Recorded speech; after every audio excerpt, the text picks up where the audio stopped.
Hola, ¿qué tal amigos y amigas de la ciencia de lo pedagógico? Capítulo número 51.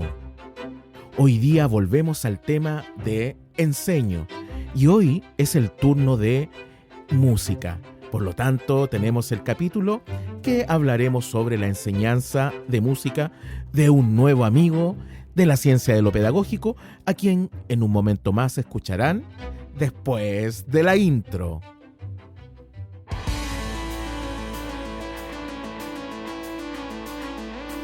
La ciencia de lo pedagógico con Gabriel Erices.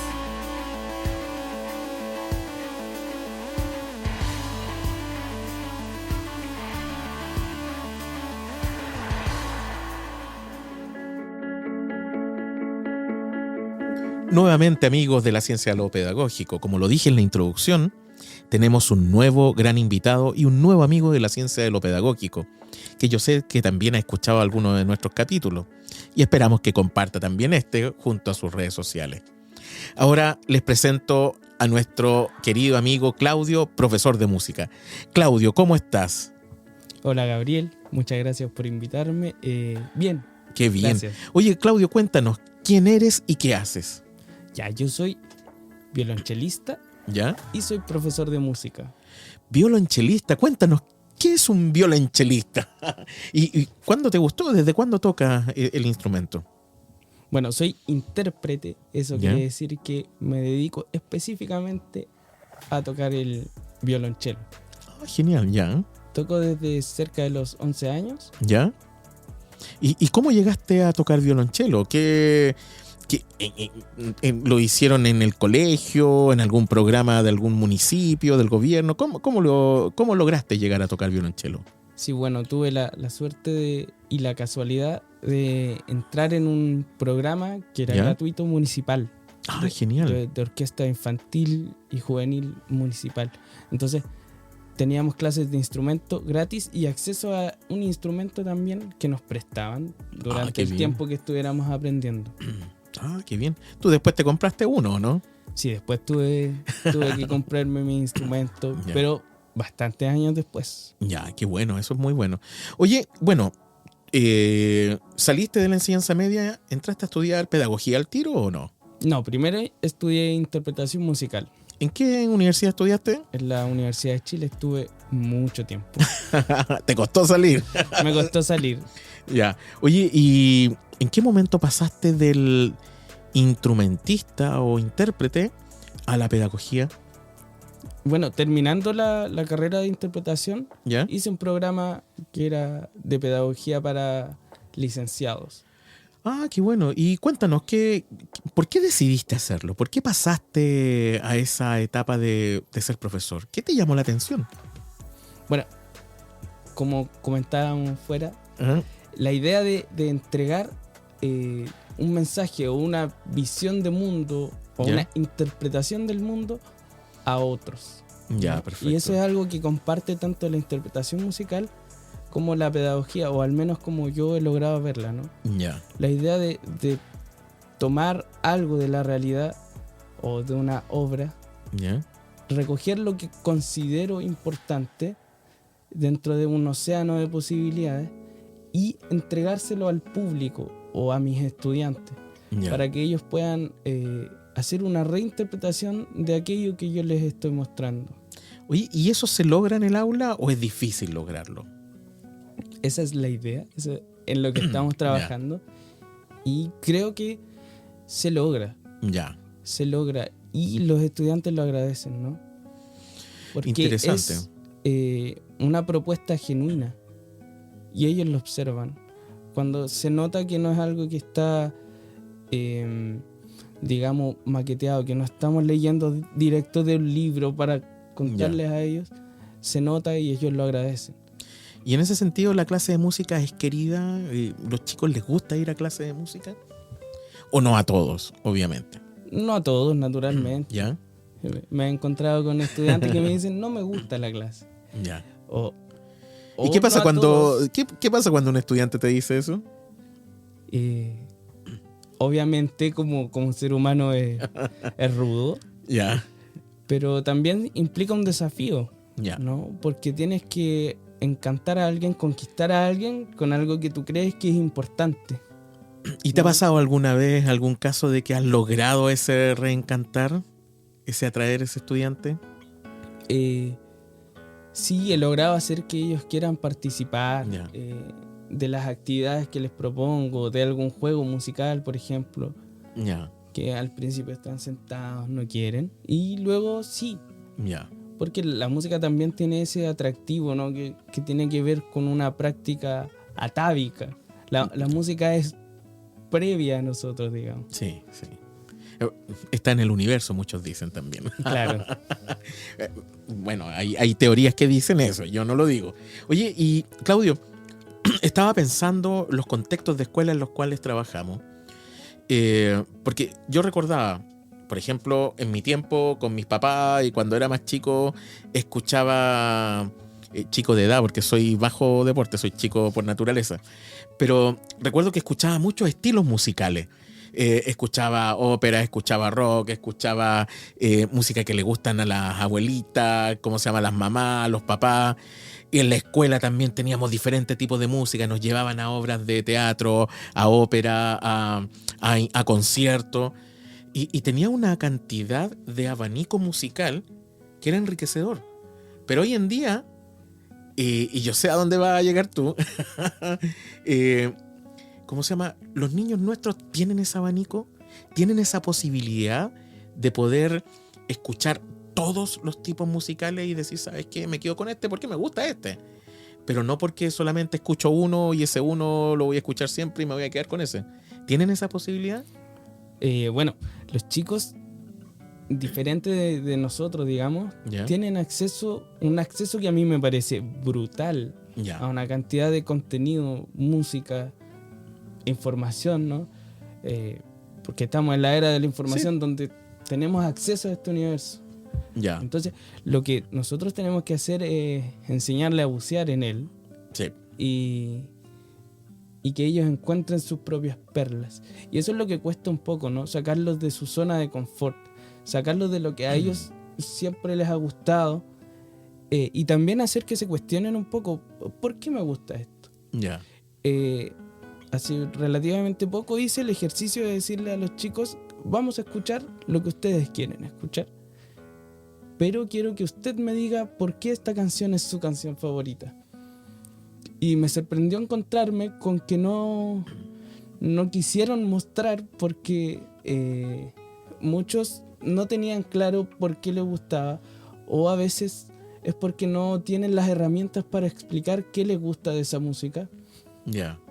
Entonces, creo que nuestro trabajo es primero darles ese lenguaje para que ellos puedan descubrir qué les gusta de la música y mostrarles también mucha música. Porque nosotros tenemos músicas.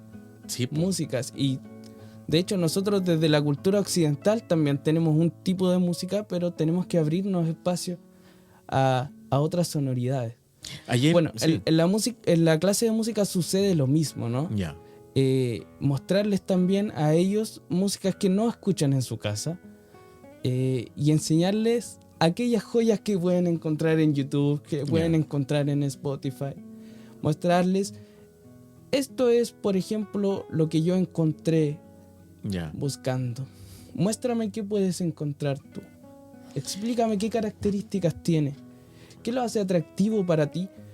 Porque un error también que creo que cometemos los profesores de música es mostrar la música que nos gusta. Y eso es un riesgo. Porque aquello que me gusta a mí no tiene por qué gustarle, y aquello que yo escucho no es buena música necesariamente para ellos y para ellas. Claro. A veces o para el mundo. A veces yo mismo me he encontrado escuchando música que si lo pongo desde un aspecto profesional no es buena música, pero me gusta, conecta conmigo. Entonces, es que yo creo que la música tiene esa gracia, o el arte tiene con esa gracia, y yo creo que también la ciencia. Yo creo que nosotros subestimamos ciertas cosas. La música logra conectarse con nosotros con la música, porque la música ya está. pero ¿por qué me conecto con esa música?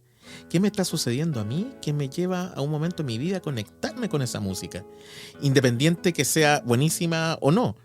Yo recuerdo ayer estaba viendo, no sé, por estas cuestiones de la vida, YouTube me pone la inteligencia artificial que está detrás me pone un video de un intérprete español. Y él, en este momento no me acuerdo el nombre, porque es primera vez que lo escuché. Y parece que el nombre es Ramón, no estoy muy seguro.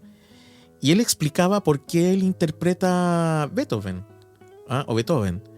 Y él decía, su melodía es básica, su armonía es básica. Y iba con el piano emitiendo los sonidos. Y decía, esto, tan, tan, tan, tan, tan. Decía, eso es súper básico. Pero si juntas la armonía, si juntas, ¿cómo se llama? Todos los elementos que un músico sabe hacer, y empezó a tocar la novena sinfonía, parece que, o la séptima, no recuerdo muy bien. Por lo que cantaste debe ser la séptima. Sí, es la séptima sinfonía. Y empezó a tocarla, y la gente, ¿se dan cuenta? Individualmente cada una de las cosas es mala, no es buena. Y él decía, el tío tenía una relación con Dios porque además era sordo, po. ¿Cómo puedes entender de que alguien que es sordo, que jamás ha escuchado música, haga una música que te deje para la escoba, te deje, ¿cómo se llama?, conectado con algo que no sabes qué es lo que es? Cuéntanos, a ver, eso podemos traspasarlo a los niños, porque ¿sabes qué? A mí me sucedía algo súper especial cuando escuchaba al tipo ayer, a este intérprete español, que cuando él conectaba y contaba, me iba gustando más. Claro. ¿Cachai? Bueno, podemos ir al caso Beethoven y creo que nos va a servir como ejemplo. Ya. Beethoven no siempre fue sordo, sino que dejó de escuchar. Ya. Entonces, yo sé que va a sonar medio esotérico. Había música en su interior, ¿no? Ya. Que él sacó afuera. Bueno, lo que nosotros tenemos que hacer es poner música en el interior de los estudiantes, ¿no? Generarles un bagaje para que ellos puedan construir con esos materiales, darles colores a esa paleta. A veces ellos tienen solo rojo. Bueno, sí. Tenemos que ponerles verde, tenemos que ponerles azul, tenemos que ponerles púrpura, entregar ese abanico de posibilidades que va a hacer que conecten. Y eso es muy complejo lograrlo. ¿Por qué? ¿Es complejo? ¿No es complejo? ¿Te cuesta cuando haces clase? El problema que yo he tenido, por ejemplo, es que trato de conectarlos desde la música. Ya. Y creo que eso no está bien. Ya. Porque son personas más complejas que eso. Entonces ellos tienen una historia, tienen un bagaje cultural específico y yo tengo que conectar con eso. Ya. Tengo que mostrarles que su historia es válida también para la música, que la música no está hecha solo de grandes hombres que hicieron grandes obras o que cuentan grandes cosas, sino que hay cosas de la vida cotidiana que tienen valor en la música. Y eso va a hacer que ellos conecten con aquello. ¿Y es complejo llevarlos a ese mundo cuando ellos en su vida y en su contexto solamente tienen una sola música? ¿O es un prejuicio que nosotros tenemos? No, eso es en parte prejuicio también. Ya. Estaba pensando, no sé si a ti te pasó a medida que fuiste creciendo, que fuiste valorando la música de tus padres. ¿Te soy sincero? Sí. Es que siempre me gustó, por ejemplo, la música que escuchaba mi papá. Pink Floyd, por ejemplo. Claro. Y yo recuerdo desde muy niño, o Black Sabbath también, que era muy bueno. Pero también me gustaba mucho, ¿sabes qué? Es que a mí me sucede con la música algo muy extraño, porque además también siento que vengo de familia que le gusta mucho escuchar música. Mi abuelo, yo fui el único nieto que conoció a mi abuelo materno, y él tenía una vitrola. Y él siempre ponía a Caruso los días domingos en la tarde. Entonces, yo amaba a mi abuelo, tenía 4 o 5 años, y escuchaba Caruso, y hasta el día de hoy busqué en internet, encontré Caruso y sigo escuchándolo. ¿Cachai? Y no sé, y me evoca esos momentos de la infancia. A eso quería llegar. ¿Cachai? Pero siempre conectado con música. La música conectó contigo. Sí. Por vivencias en particular. Yo ayer pensaba, crecí escuchando a Sandro. Y claro, antes que fome Sandro. Ahora, igual su canción de Sandro es buena. Y es porque ha ido conectando, porque se ha generado un relato que no tiene que ver necesariamente con la música de Sandro, con la voz de Sandro, que es un manjar. Sino con mi relación con mi mamá, que escuchaba a Sandro. Entonces ya tiene un valor que es extra musical. Y todos los chicos tienen una historia que no tiene que ver con la música, y es desde donde podemos encontrarlos, y necesitamos encontrarlos y llevarlos a mostrarles esa experiencia en otros colores, digamos. ¿Y en pedagogía cómo se llama eso? ¿Te acuerdas cómo se llama esa parte técnica en pedagogía? En cuando uno construye la planificación. Tenemos que hacer un andamiaje, ¿no? Desde donde ellos están hasta donde queremos que lleguen. Y eso se llama activación de los aprendizajes previos. Claro, tenemos que activar sus conocimientos previos y hacer además que su aprendizaje sea significativo, ¿no? Que conecte con la realidad que ellos tienen. Sí, porque cuando uno conoce realmente o aprende es porque es significativo. Y para ti fue significativo, Sandro. Claro. Y cuando después lo fuiste a escuchar nuevamente, tomó un sentido. Y ahí se transformó en un nuevo aprendizaje. Claro, entonces tenemos que buscar ese punto que no tiene que ver con la música necesariamente. Donde podemos conectarlo con su historia, con la historia, con su contexto. ¿Y cómo lo logras hoy en día con este chico que tenemos que, a lo mejor sigo insistiendo, a lo mejor es un prejuicio mío, siento que tenemos estudiantes que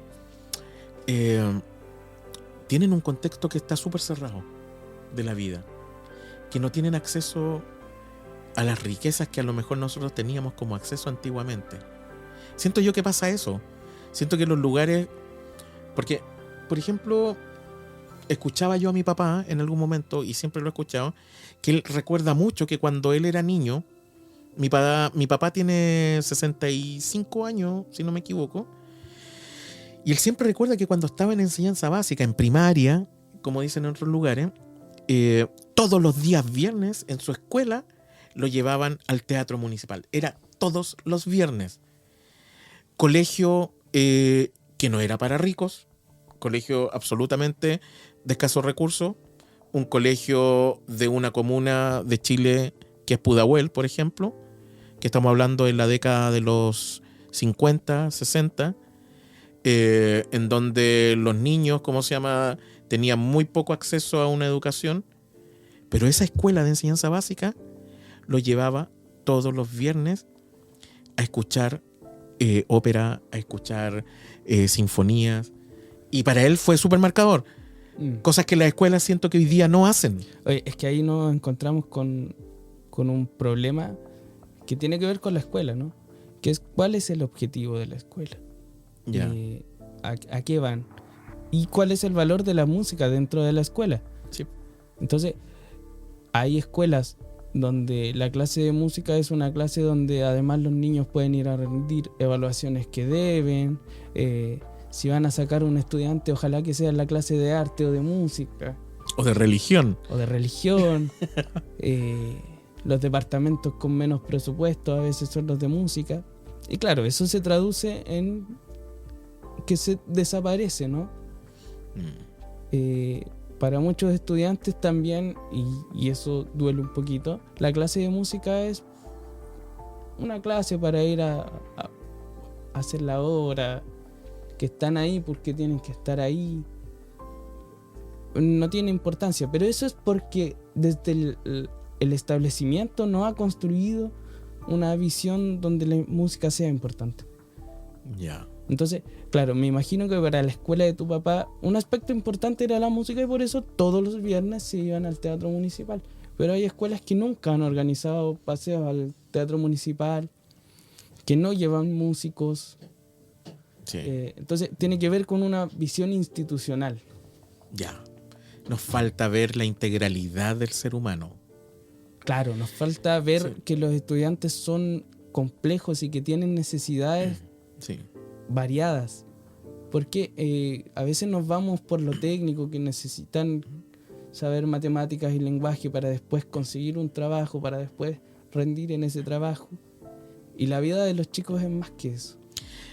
Y no será, mira, porque yo siempre, Bloom, nuestro querido y antiguo amigo Bloom, la taxonomía de Bloom, en donde la habilidad más alta es la creación, es el análisis. Pucha, y música, arte tienen eso. La ciencia también tiene arte. Perdón, también puede crear. La ciencia es creación también. Y ponemos pocas horas de ciencia, ponemos pocas horas de arte, ponemos más horas de matemática, más horas de lenguaje, como si los niños fueran a aprender mejor lenguaje y matemáticas si los llenamos de horas de eso. ¿Por qué no hacemos una integralidad de aquello? Oye, nuestros niños en Chile, con la jornada escolar completa, están desde las 8 de la mañana hasta las 4 de la tarde o 5 de la tarde algunas veces. Mucho rato. Mucho rato dentro de la escuela. Y ponemos más horas de matemática, más horas de lenguaje, y no de música, no de arte, de educación física. No sé, pues eso también alimenta el espíritu, entendiendo el espíritu no desde el punto de vista de la religión o desde la institucionalidad religiosa, sino que lo que mueve al ser humano. La música tiene una conexión con el espíritu humano que te moviliza. La palabra, ¿cómo se llama? Alma también viene de anime. ¿Ah? Y la palabra anime es aquel que se moviliza, se mueve. ¿Ah? Claro. Las ánimas, por ejemplo, se mueven por ahí. Pero eso es la música también. Te llena el alma, te llena el espíritu y te moviliza, no te deja truncado ahí. Entonces, ¿por qué en las escuelas no vemos eso, Claudio? ¿Qué nos falta a la escuela? ¿De qué carecemos? ¿De espíritu? ¿De...? No sé. No, en las escuelas uno se da cuenta que hay espíritu, ¿no? Ya. Los niños llenan la escuela de una manera que es impresionante. Ya. Los docentes también ponen espíritu al colegio. Pero necesitamos tener una visión institucional, como te decía antes. ¿Cuál es el objetivo? ¿Para qué los niños van al colegio? ¿Es para que aprendan matemáticas y lenguaje? ¿Es una guardería? ¿Es un espacio donde los niños están más o menos seguros mientras los papás trabajan? ¿O queremos desarrollar cosas en el estudiante? ¿Queremos que el estudiante sea feliz? ¿Queremos que desarrolle sus talentos? Queremos que empiece a percibir la sociedad de afuera, hacer este mini laboratorio de sociedad dentro del colegio. Entonces, ¿qué queremos? ¿Y qué queremos construir en los estudiantes? ¿Queremos que sean buenos trabajadores? ¿O queremos que sean buenas personas? ¿O buenas personas y buenos trabajadores? Entonces, es importante preguntarnos de manera colectiva, ¿no? Como equipo dentro del colegio. Y obviamente a nivel nacional, ¿qué queremos en el colegio? ¿Qué vamos a hacer en el colegio? ¿Y qué van a hacer los niños en el colegio? ¿Qué van a encontrar? ¿Qué les vamos a entregar? ¿Para qué les sirve? ¿Y te hace sentido esto también? ¿Qué ciudadano queremos formar? O sea, por supuesto, ¿no? ¿Cachai? Porque yo siento que también nos hace falta, creo que las escuelas de hoy es mucho, cuando uno lee las visiones y misiones como formar niños integrales. Ya formo niños integrales, pero no los formo integralmente. Lo declaro, pero no lo hago. Formar niños que se movilicen en la vida. Ya. Pero ¿y por qué no ciudadanos? ¿Por qué no todo lo que dijiste tú, po? ¿Cachai? Personas felices, personas que trabajen. ¿Por qué no? ¿Qué nos falta? ¿Solamente eso? ¿Entender que la declaración también la tengo que llevar a la vida? Estaba pensando en eso, ¿no? Luego de que fijamos estos objetivos, tenemos que ver cómo lo vamos a hacer. Ya. Y eso implica trabajo, obviamente. Bueno, ¿cómo vamos a hacer este ciudadano feliz? ¿Cuáles van a ser nuestras actividades para que este niño sea feliz dentro del aula? ¿Cómo lo vamos a construir integralmente? ¿Obligándolos a entrar a la clase de música? No sé. Entonces, tenemos que ver también qué es lo que vamos a hacer específicamente para construir este ciudadano que queremos. Es súper interesante lo que estáis diciendo, porque yo recuerdo que en las escuelas comúnmente, cuando no importa el profesor de música, cuando tiene que tocar un instrumento en algún acto, o tiene que dirigir el himno nacional, pero oye, ¿pero cuándo lo vamos a fortalecer en el aula? Y en ese sentido del fortalecimiento, ¿tú sientes que los directivos escolares en tu escuela te han ayudado a fortalecer en la escuela que estás hoy, por ejemplo? Claro, la escuela que estoy hoy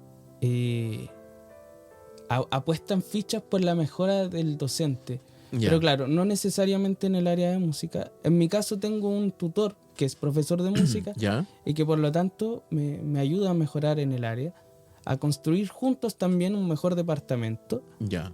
A tener objetivos, qué queremos de estos estudiantes y qué necesitamos hacer con los estudiantes. También. Y eso tú lo haces en tus horas curriculares no lectivas. Claro, eso está. ¿Y cuántas horas tiene? ¿Cuánto es el porcentaje de horas curriculares no lectivas? Yo trabajo en un modelo de 60-40. Ya, perfecto. Entonces tengo el 40% de horas no lectivas para trabajar en mi mejora pedagógica, en reuniones. Muchas reuniones. Ya. Entre paréntesis, aquí en Chile tenemos 2 tipos de horas curriculares no lectivas. El 35-65 y el 40-60. ¿Cuál es la diferencia, estimada y estimado amigo? Es que cuando tenemos más concentración de niños prioritarios o preferentes, que es la denominación que se hace a los niños con recursos más escasos en Chile, esas horas curriculares no lectivas tienen que subir.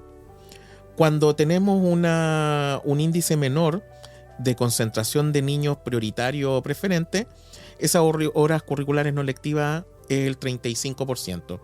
¿Ah? Pero por lo menos tenemos esas horas para poder preparar nuestras clases. Hay reuniones de departamento o otras cosas que hay que hacer. Lo que sí tengo entendido, porque eso está regulado por ley, que no pueden, y escuelas que lo hacen, escúchenme, no pueden usar al profesor para cuidar el patio en las horas de recreo. Eso está prohibido en la ley. Las horas curriculares no lectivas son para el trabajo técnico-pedagógico. Y para hacer crecer en el mejoramiento de la escuela. ¿Y tu experiencia cómo ha sido en eso?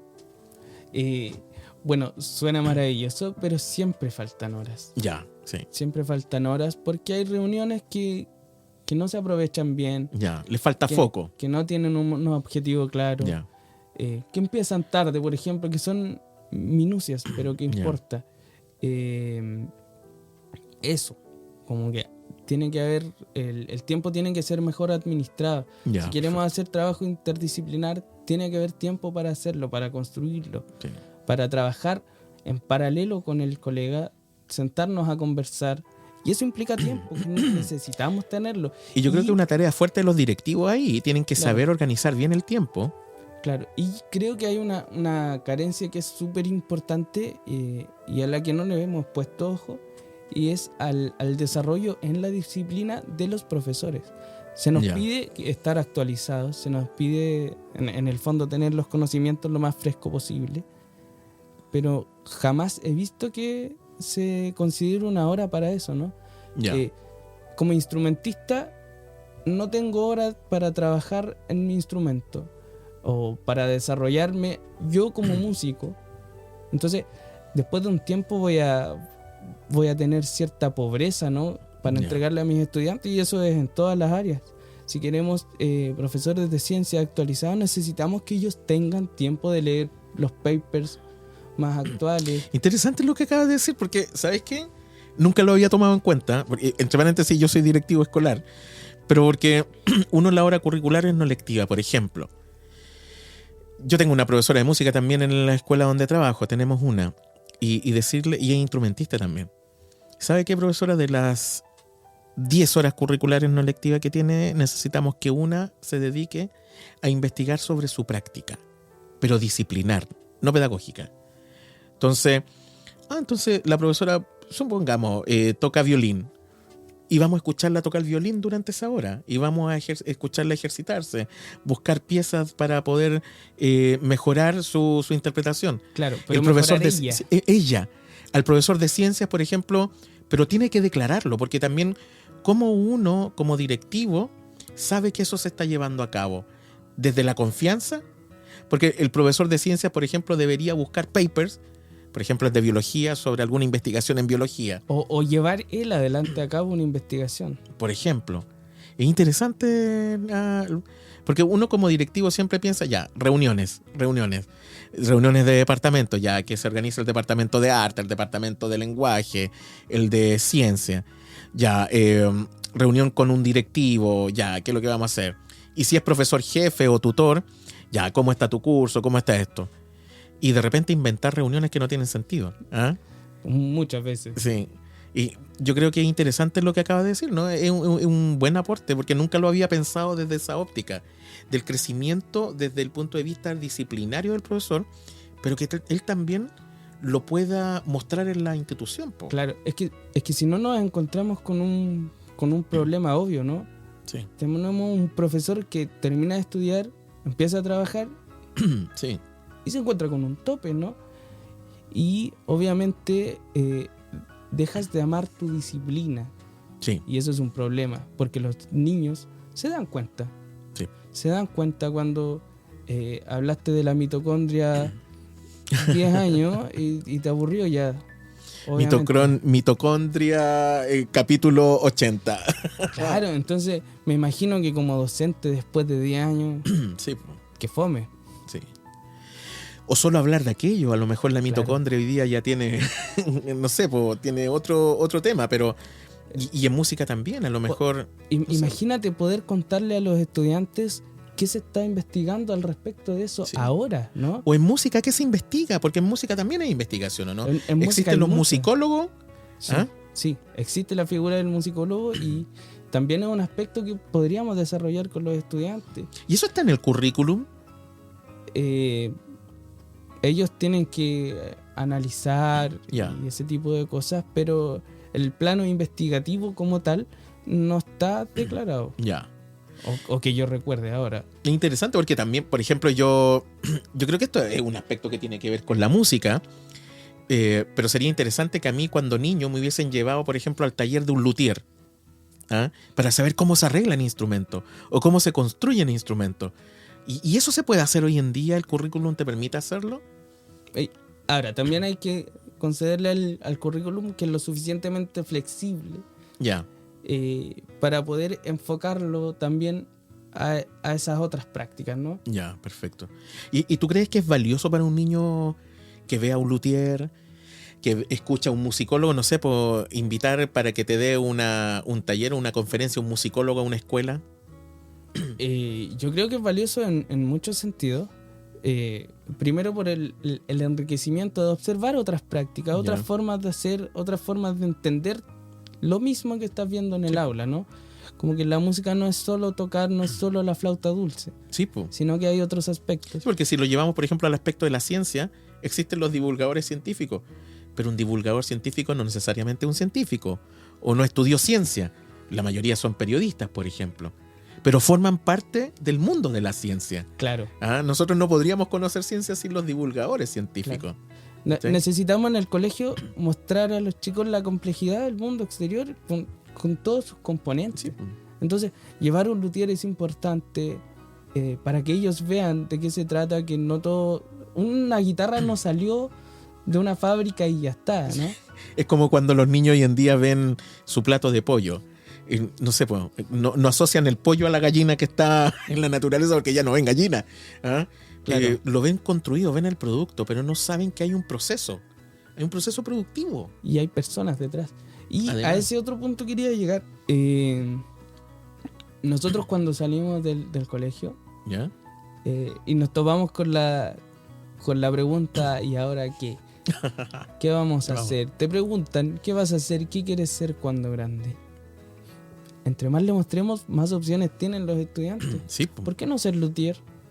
¿Por qué no escoger la musicología? Hay gente que te dice, me encanta la música, pero no tengo dedos para el piano.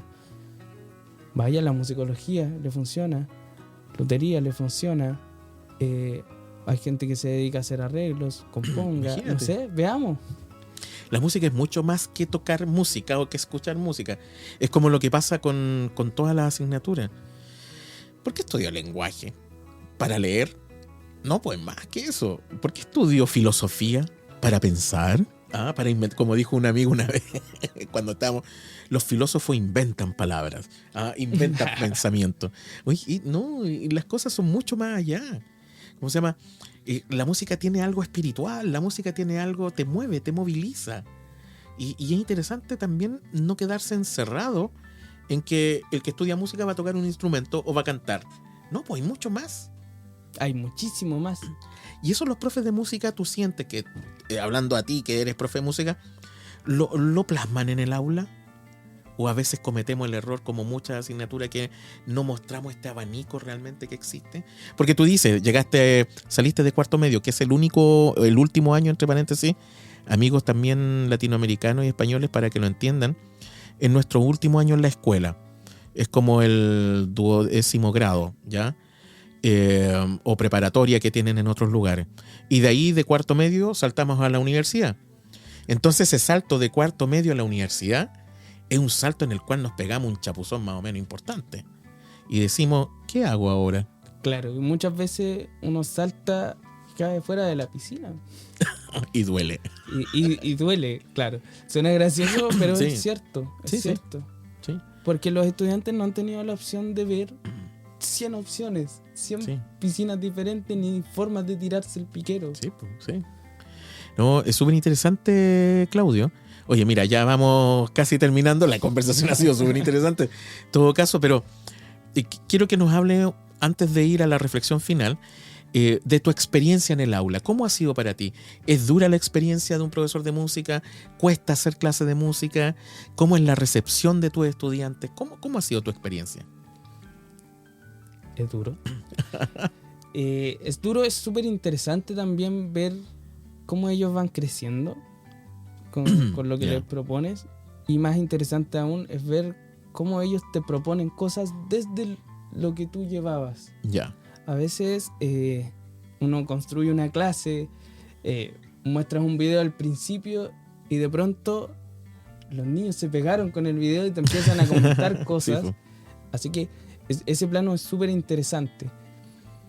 Hay aspectos que son más bien frustrantes porque no hay los recursos, porque uno tiene ideas que no se pueden plasmar, porque no hay guitarra suficiente, o porque digamos, no tenemos los insumos. Otro problema son las horas. Ya. No, porque la música, acá la clase de música tiene muy pocas horas. ¿Cuántas horas son las clases de música acá? Tenemos 2 horas pedagógicas. Ya. Obligatorias. Eso se traduce en 1 hora y media. Oye, que debemos repartir entre 40, 45 estudiantes. Sí. Entonces, ¿y música es desde primero básico? Música está antes, desde pre-kinder. Pre-kinder. Ya. Hasta cuarto medio. En los colegios humanistas científicos. Claro. Porque en los técnicos profesionales está hasta segundo medio nomás. Claro. ¿O hay experiencias de colegios técnicos profesionales? ¿Conoce alguna que tengan hasta cuarto medio? Me parece que hay. No estoy seguro. Mentiría si te dijera cualquier cosa. Quiere decir que en todo la trayectoria educativa del estudiante existe clase de música. Claro. ¿Y por qué por qué al ser humano llamado chileno, o realmente también estoy lleno de prejuicios? Yo creo que tengo que sacármelo todo. Es que ¿tú crees que el chileno gusta de la música? Sí. ¿Sí? Sí, yo creo que el chileno gusta de la música, pero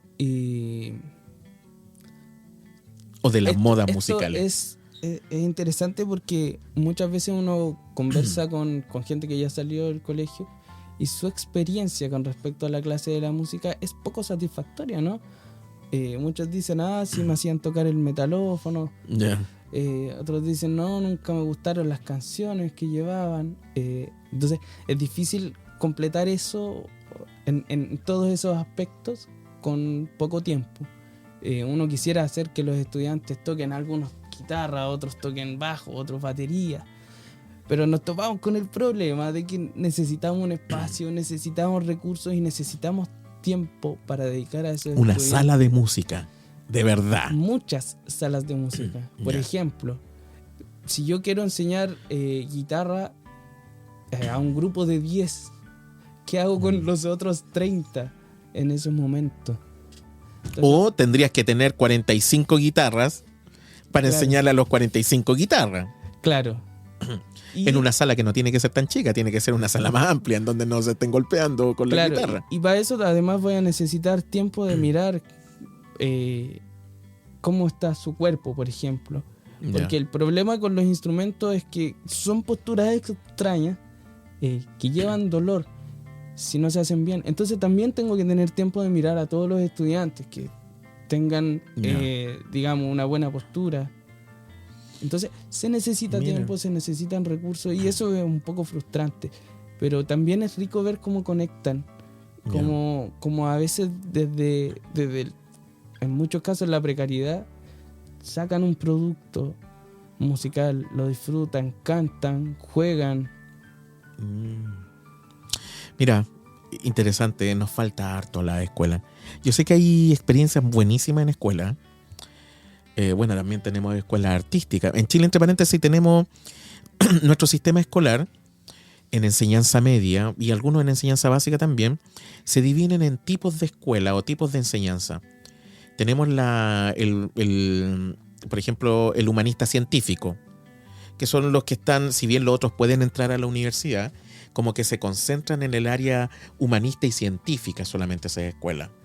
Pero existen escuelas artísticas también y que tienen experiencias buenísimas y tienen horas de música y de arte que son mucho más. Claro, de hecho, la mitad del currículum es son horas artísticas. ¿Sí? Tienen como... el currículum en jornada escolar completa deberían ser 42 horas, si no me equivoco. Máximo 42 horas pedagógicas, entre paréntesis. Estos colegios tienen 10 horas de arte o 12 horas de arte. Y eso es bueno. ¿Ah? De hecho, muchos de esos niños terminan pasando a ¿cómo se llama? Conservatorio, finalmente. Claro. Y terminan estudiando música. ¿Ah? Claro, música, artes, artes escénicas, danza. Y existen colegios artísticos. Imagínate, te nombré 4 aspectos de los que en el colegio solo tocamos 2. Sí. Que es lo que antiguamente se llamaba artes plásticas, finalmente. Claro. Que hoy día se llama arte solamente. Y música. Y en las escuelas, yo creo que estamos al debe de las escuelas con el arte. Teatro sería espectacular. Yo no sé por qué no hay teatro en la escuela, así como asignatura, 2 horas de teatro. ¿Y por qué lo digo? Y también para que, no sé si alguien del gobierno alguna vez, algún técnico, algún investigador escuchará, ¿por qué en el currículum no tenemos teatro? ¿Por qué en el currículum no tenemos la clase audiovisual, por ejemplo? ¿Por qué no? Clase audiovisual. Teatro conecta con lengua y literatura. ¿Cómo se llama? Audiovisual conecta con lengua y literatura también. Con lengua y literatura, música, arte, todo junto. Mira, la clase audiovisual sería genial. ¿Por qué? Conecta con física. ¿Y por qué ustedes me dirán?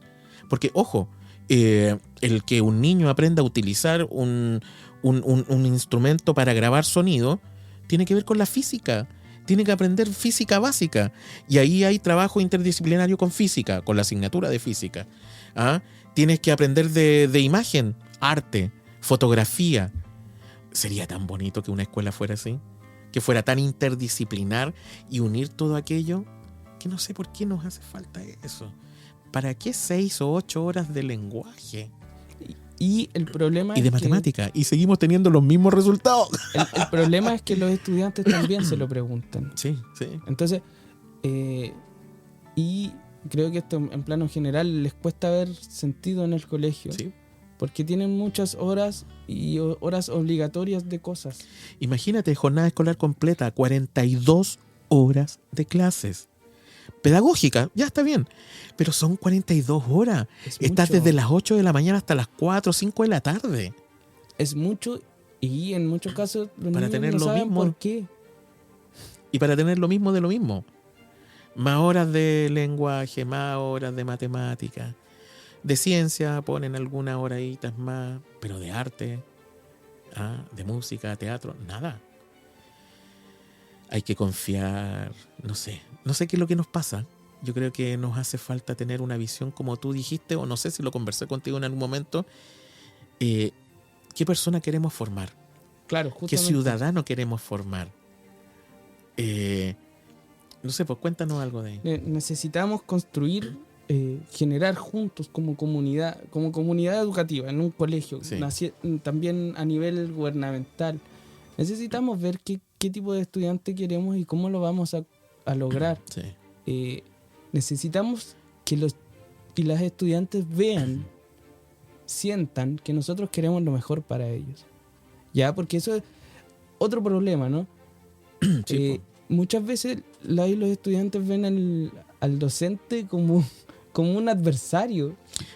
Interesante. Porque no tienen cómo ver que nosotros realmente queremos lo mejor para ellos.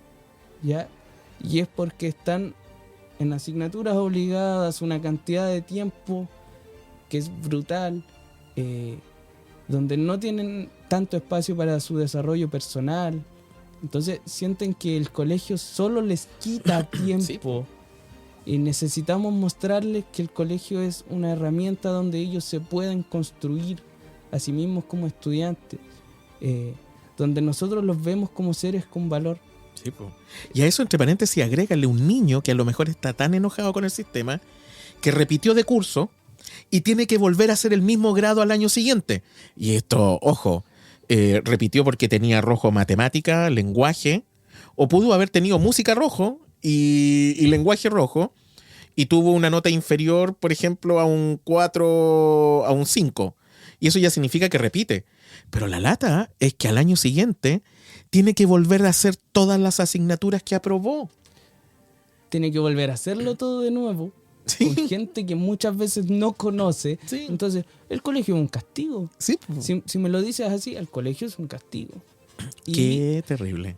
Y desde mi práctica me he encontrado con la frustración muchas veces de tener que decirle a los chicos, esto es lo que vamos a hacer, quieran o no. Sí. Y podríamos hacer más, pero qué heavy. Oye, Claudio, mira, se nos ha acabado el tiempo, querido amigo, pero mira, te invito a hacer una reflexión final. Tienes el micrófono para ti absolutamente, para que les dé un consejo a nuestros amigos de la ciencia de lo pedagógico, o quieras compartir una experiencia, o quieras reflexionar sobre algo respecto de tu práctica, o algún mensaje. Vamos. Yo creo que es importante hacer un llamado a los colegas docentes de música, a amar lo que hacemos, mantenernos siempre amándolo, ¿no? Desde la disciplina, porque nosotros escogimos esta disciplina porque nos gusta, porque creemos que es importante. Así que sigamos queriéndola y que los chicos vean que a nosotros nos gusta, que ellos vean que nos divierte hacer las clases. No hay nada más maravilloso que la sensación de salir del aula y decir, oh, qué bien lo pasé, porque los estudiantes también lo notaron y también lo pasaron bien, y para ellos eso les hace sentido. Ir al colegio a pasarlo bien es algo que necesitamos hacer los docentes y los estudiantes. Necesitamos disfrutar ese espacio porque si no es un espacio gris, muy triste, muy terrible y que pasa a ser un castigo. Así que amemos la disciplina y mostrémosla con amor. Creo que es importante, es súper valioso para los estudiantes. Eso. No, genial. Muchas gracias, Claudio. Realmente ha sido... nos quedamos con varias cosas. Una de ellas es por qué quise ser profesor, independiente de la asignatura. Y recuerdo algo que siempre me dijo en una entrevista Javier Murillo, que es súper importante. Nuestra responsabilidad social. ¿Cuál es nuestra responsabilidad social como docentes? ¿Y por qué estudiamos lo que estudiamos? Teniendo en cuenta cuál es nuestra responsabilidad social. Claudio, realmente un gusto haberte tenido, y amigos y amigas, no sé si se los dije en algún momento, pero este es el primer capítulo que grabamos en presencial en la ciencia de lo pedagógico, en donde nuestro invitado estuvo aquí en los estudios de la ciencia de lo pedagógico. Así que fue una experiencia distinta, yo creo que fue muy agradable. Muchas gracias, Claudio, y realmente un abrazo. Y muchas gracias por los aportes que tú nos dejaste. Muchas gracias, Gabriel. Un placer estar aquí en tu estudio. Increíble dedicar este espacio a conversar de educación mirándonos frente. Es súper enriquecedor. Sí, ¿no? Genial. Se puede, amigo. Realmente, amigas y amigos, fue un capítulo para reflexionar.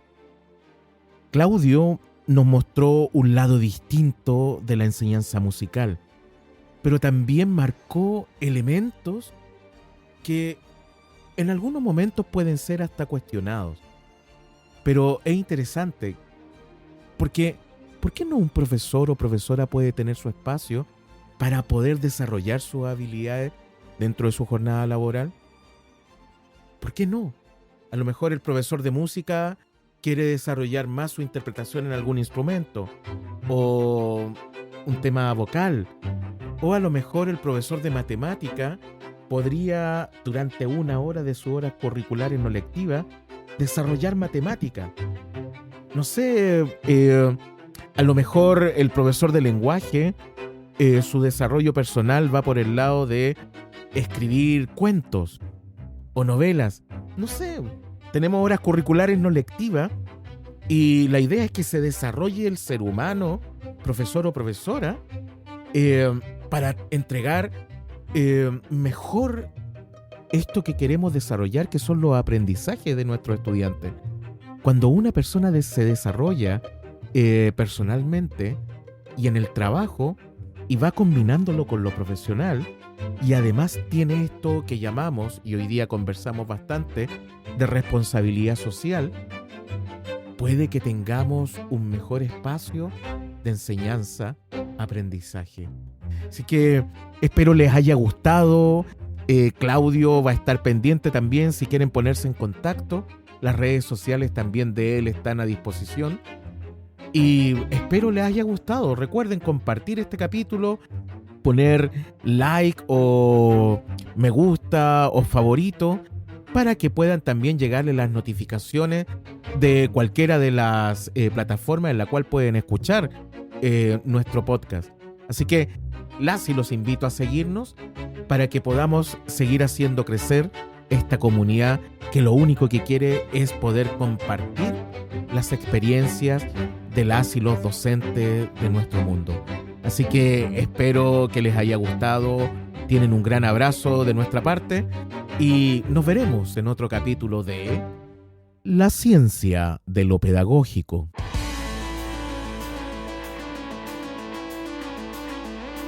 La Ciencia de lo Pedagógico con Gabriel Erices.